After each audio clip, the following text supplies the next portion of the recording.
মুর্শিদাবাদ থেকে আমাদের এক বোন লিখেছেন এখানে যে মমতা দিদি আমাদেরকে 500 টাকা করে প্রতি মাসে ভাতা দিয়ে থাকেন।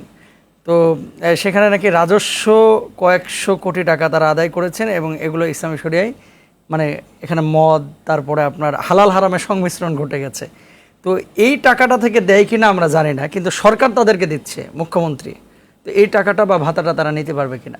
পৃথিবীর যে কোনো দেশের সরকার জনগণকে বা দেশের বিশেষ কোনো শ্রেণীকে যখন কোনো প্রকার ভাতা বা সুবিধা দেন, নিশ্চয়ই সেটা কোনো বিশেষ দিক বিবেচনা করে দেওয়া হয়। এগুলো গ্রহণ করা সম্পূর্ণ জায়েজ।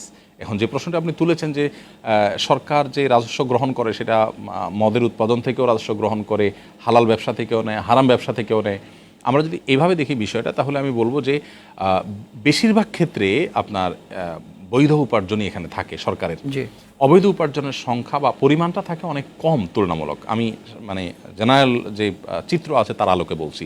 তো সেই হিসাবে সেখান থেকে আপনি যদি জানতেন যে একেবারে স্পেসিফিক মদের উৎপাদন থেকে যে ট্যাক্স ভ্যাট দেওয়া হলো সেই টাকাটাই এনে আপনাকে দিয়েছে, যদি এরকম জানতেন এরকম, তাহলে ওটা আপনার জন্য হারাম হতো। বাট এখানে হালাল হাজারো আয়ের খাত আছে, কিছু হারাম খাতও আছে, এই জন্য সব টাকা হারাম হয়ে যাবে এবং আপনাকে যা দিবে সেটাও আপনার জন্য হারাম হয়ে যাবে, ব্যাপারটা সেরকম না। আশা করি আপনার উপার্জনটা এর জন্য হারাম হবে না। ধন্যবাদ সম্মানিত শেখ। খুব ইম্পর্টেন্ট আরেকটি বিষয়, সেটি হচ্ছে সরকারি অফিস আদালতের যে মসজিদগুলো আছে, যেমন আমাদের এই বিল্ডিংয়ে 4th তলায় সরকারি অফিসে একটা অস্থায়ী মসজিদ আছে, এগুলো তো অক্ষকৃত জায়গা না, এবং যখন খুশি তখন কিন্তু সরকার এটা উঠিয়ে দিতে পারে বা কোম্পানি উঠিয়ে দিতে পারে।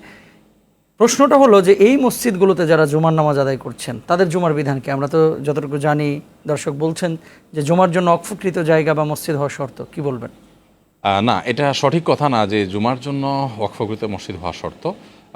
অস্থায়ীভাবে জুমা কোনো জায়গাতে হতেই পারে। তবে এটা ঠিক যে মসজিদের মর্যাদা পেতে হলে সেই জায়গাটা ওয়াকফ হতে হবে।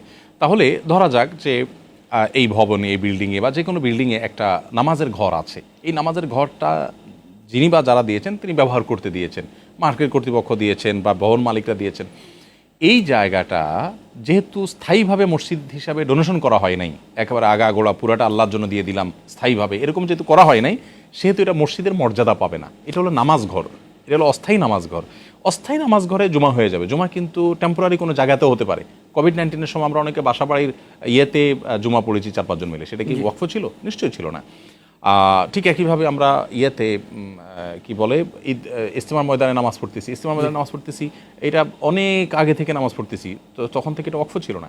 তো ওয়াকফই হতে হবে জুমার জন্য, এটা শর্ত না। তবে মসজিদের মর্যাদা পেতে হলে সেটা মানে ওয়াকফ হতে হবে, আদারওয়াইজ সেখানে নামাজ পড়া যাবে, জুমা পড়লে জুমা আদায় হয়ে যাবে যদি লোকের পারমিশন থাকে, বাট ওইটা মসজিদ হিসাবে মর্যাদা পাবে না। জি, ধন্যবাদ সম্মানিত শেখ।